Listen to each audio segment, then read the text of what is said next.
Hello.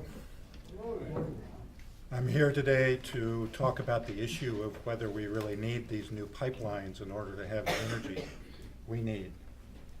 Let's evaluate what we've been told. First point is we've been told these pipelines are essential in order for us to have the energy we need.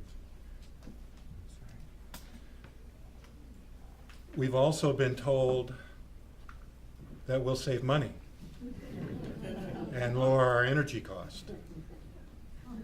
And as a result of that lower energy cost, businesses throughout the state will be able to create more jobs. All of these statements that have been repeated for the past several years are false, and I'll show you why.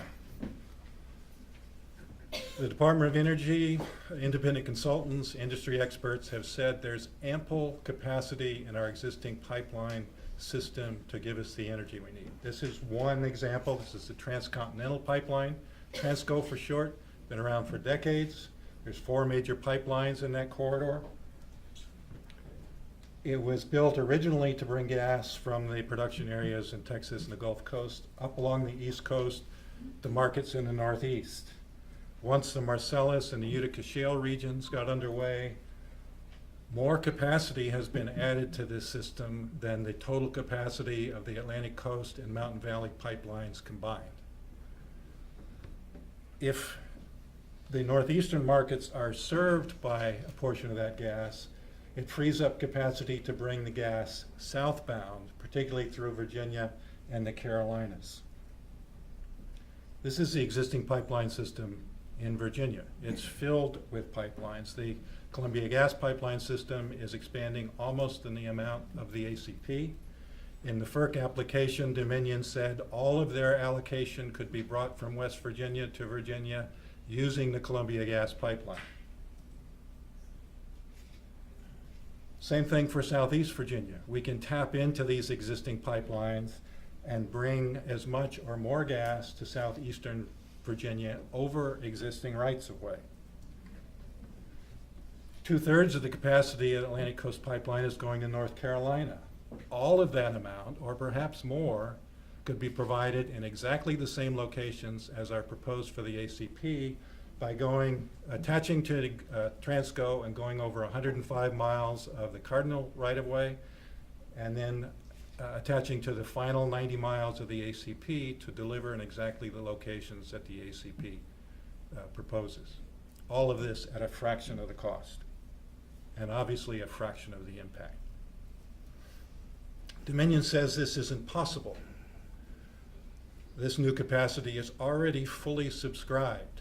Now that leads us to believe that it's already spoken for, that there's no capacity available for others to use.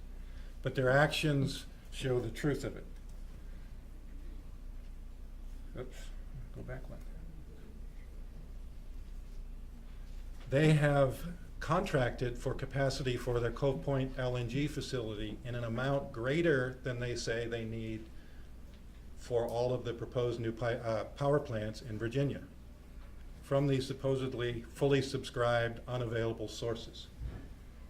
Situations similar to the Mountain Valley Pipeline. They really have no customers. About 1/3 of the capacity of the pipeline has been subscribed by potential utilities, but they're in New York City. The New York regulator has opened an investigation and said this is not in the best interest of your customers. Another owner owns a utility in Florida, another in Washington, D.C.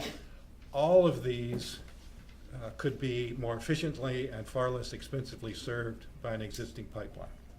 The other 2/3 of the capacity of the pipeline is reserved by EQT, the largest gas producer in the Appalachian Basin. And they have no customers whatsoever. Their only intent is to attach to Transco and somewhere along the East Coast find some customers.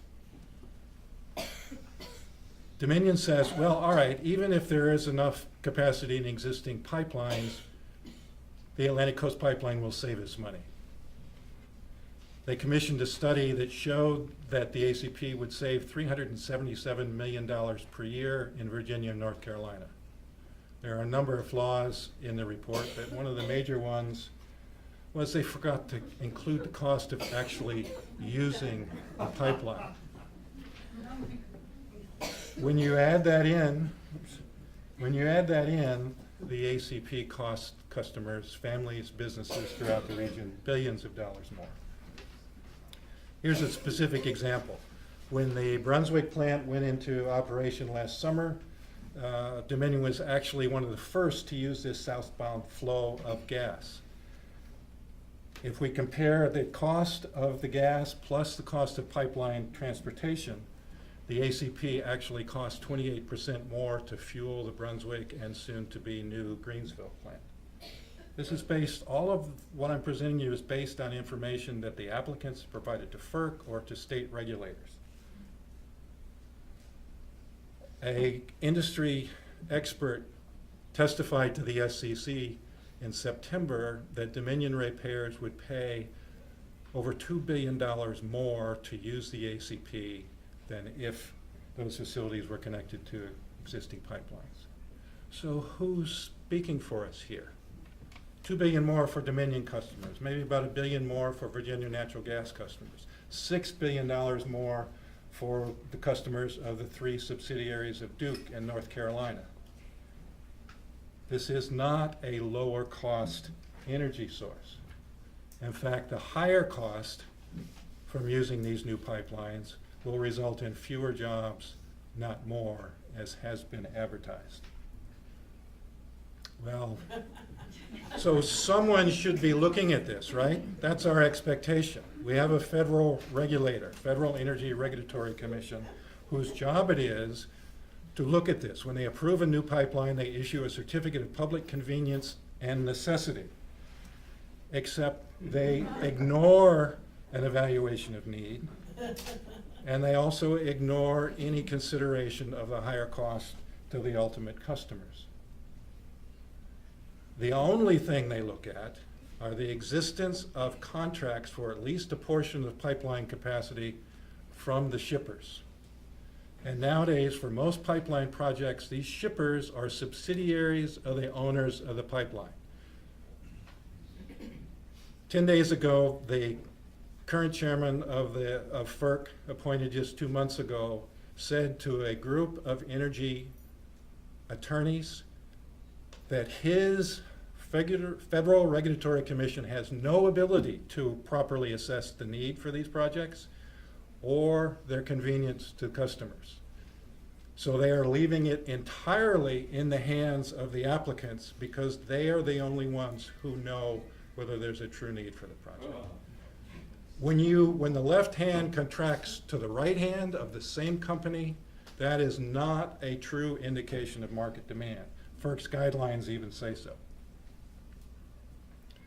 So where does that leave us? If these pipelines are unnecessary to provide the energy we need and they cost us more, where is the public benefit?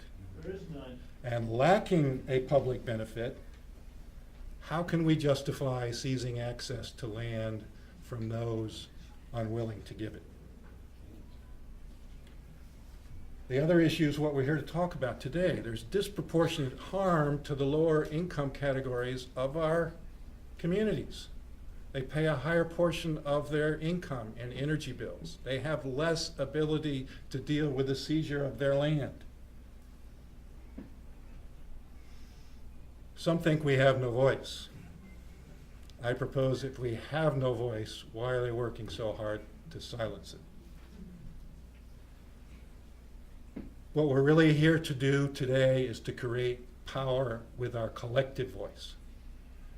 When communities, peoples, cultures of all sorts join together, we have a say. Desmond Tutu said, if we don't speak up, we're condoning the injustice that we see.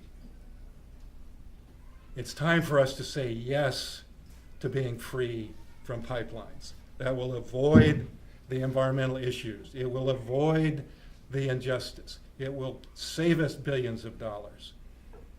This is what we're here to do today. And when we do, when we're free of these new pipeline projects, we can actually design the kind of energy system, the modern energy system that will serve this region, that will be good for both the companies and the customers. Thank you.